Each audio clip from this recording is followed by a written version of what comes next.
Yo, what's good? Welcome to my Lucha Underground review. This is for episode 7. And what do I gotta say, man? What do I gotta say?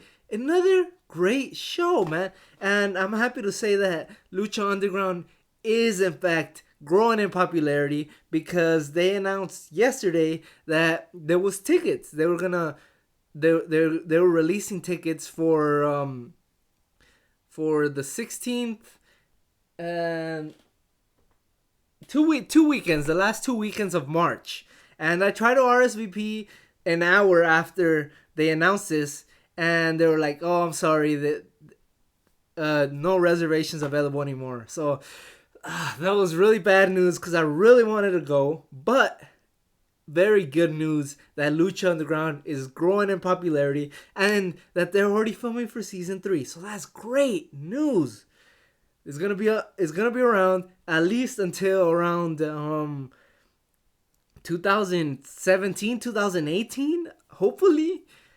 This is great news. This is great news for wrestling fans. Let's get it started with this show, man. Started off with the Mac versus Marty the Moth. Good match, but the main thing to get away from this is almost at the end of the match, some creepy noise starts. Like I can't even mimic it. It's just some creepy sounds, kind of like if you're in a forest. Caw, caw. No, not like that. Not even close. But just think of like a creepy horror movie, not like an intense like Michael Myers, but like a slow scary movie that's scary because of the psychological reason, not because of a guy with an axe trying to kill you.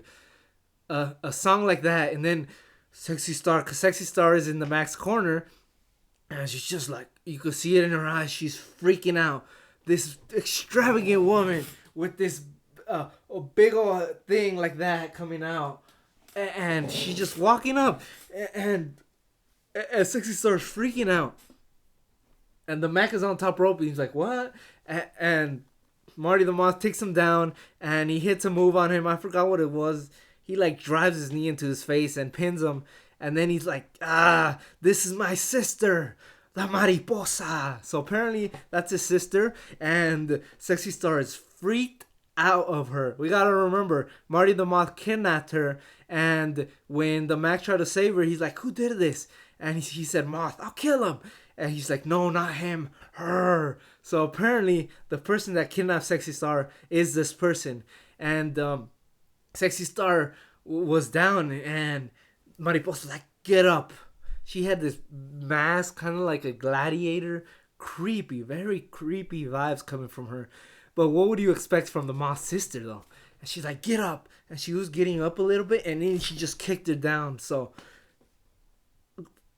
Lucha Underground, building storylines. We got two vignettes in the back. It's Phoenix talking about how he's the ultimate underdog, how he came from poverty in Mexico, and how it sometimes it's great to go for something so crazy, some myth, some fantasy. Sometimes it's worth just going for it, like he did when he went into lucha libre. That's crazy. He's like, "I never fit in the world, in the real world," he said, "but in lucha I excel, and that's a fact." And then we got another. This is why Lucha's so fun, because we got another weird, very novella-y segment in the back. It's Jack Evans was just chilling in his locker room, and then Drago comes up. He's like, "You call yourself the Dragon Slayer? Well, slay me then." And he's like, "Whoa, chill out." And then PJ Black comes out from behind him with nunchucks, and he's like, "You got to deal with him, dude." He didn't say it like that, but that's how I think he would talk in real life.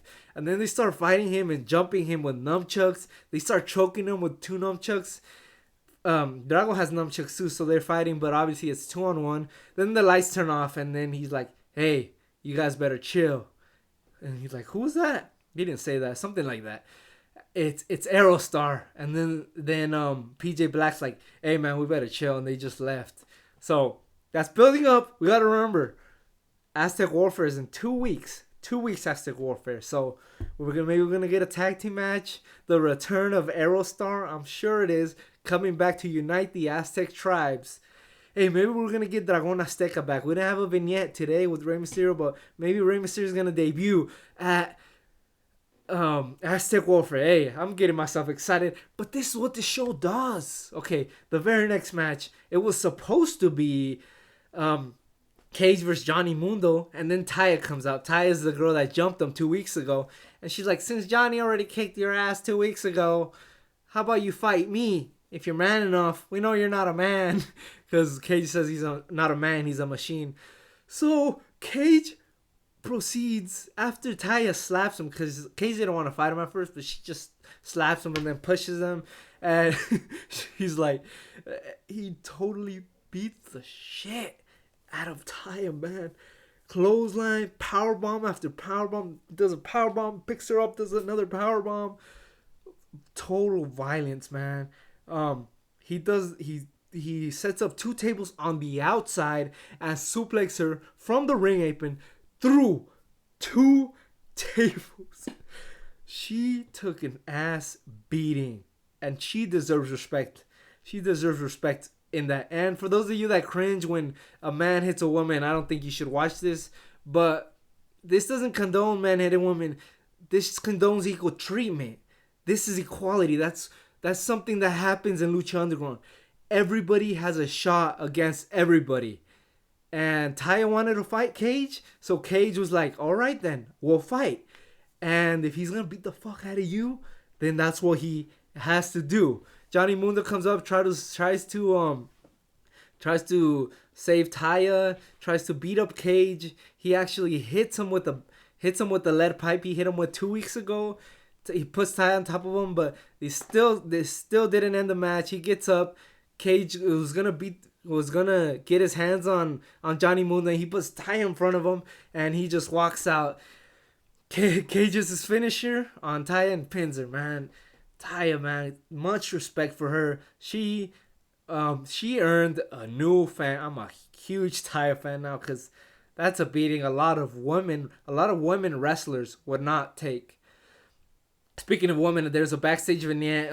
Eva Lise goes to visit Katrina. She walks out, and her two teammates are around. She's like, we got the match. Next week, we're going to get the Disciples of Death. So they're going to get their title shot, the Trios Championship. They're going to get the rematch for next week. And she's like, remember how you said, talking to Angelico? That's his name. She's like, remember you said how get it no matter what? So if they lose the match, they gotta go. They're fired from Lucha Underground. They're like, what the hell? They're like, hey, we have at least like, man up. We don't have another option, but win. Another vignette in the back. Famous B. Call 423. Call 423. Get famous if you want to get famous. And then he presents some chick. She totally looks homeless. She's like, I have all these things wrong, and none of this would have happened to me if I was famous. And then he's like, does like some magic trick, and she's like totally high, and she's white, totally hot white, beautiful blonde woman, right? And she's like, oh, thanks, famous B. And there's like this awkward, like the camera keeps rolling, and they're like, both of them it just cuts off, man. Comedy. So the main event, you got Prince Puma versus Pentagon Jr. versus Mil Muertes, man. And what a great match. We got so many spots, spot after spot after spot. If you didn't catch this, you gotta watch it. If you missed this week, this is the match you gotta see, man. Violence, high flying. You got strength, Mil Muertes, speed, Prince Puma, and just a ruthless submission guy in Pentagon Jr., man. Such a great match. It ended when Pentagon Jr. was gonna break Puma's arm, and then he hits a spear. He hits a spear on Pentagon. Puma gets up. He hits a spear on him, and he grabs them both like he did last week. He grabs them both by the neck, their facing his back drops them, and pins them both at the same time. Katrina comes up, does the lick of death on both of them. If there was a show that puts everybody over, it's Lucha Underground, man. All three men looked strong, but your champion, the Lucha Underground World Champion, Mil Muertes, looked the strongest. That's what a wrestling federation should do. Your champion should be the strongest guy in your company. Should be the best wrestler in the company. Should be the one beating guys. Beating guys like that. That's impressive. And then Phoenix comes out and he throws a bombshell out at us. He says, I'm turning in my Gift of the Gods title next week. And I want you, Mil. So next week is going to be Phoenix versus Mil Muertes for the Underground Championship. And I've already said this a million times, but the reason I love Lucha Underground is because I enjoy every second of it. Maybe not every second, but I enjoy every single segment, every match. I get into each segment and they build for the future. So they have me enjoying the present and wanting to watch more. I already want to watch next week. We got a Trios Championship match between Evangelico Son of Havoc, Ivelisse versus the Disciples of Death. And we have Mil Muertes versus Phoenix. We got 2 title fights next week. Man, keep it up, Lucha Underground, man.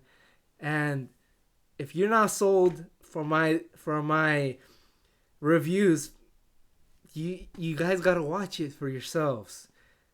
And thanks everybody for watching. And please subscribe. Please leave your comment below. How do you like Lucha Underground? And everybody have a great day.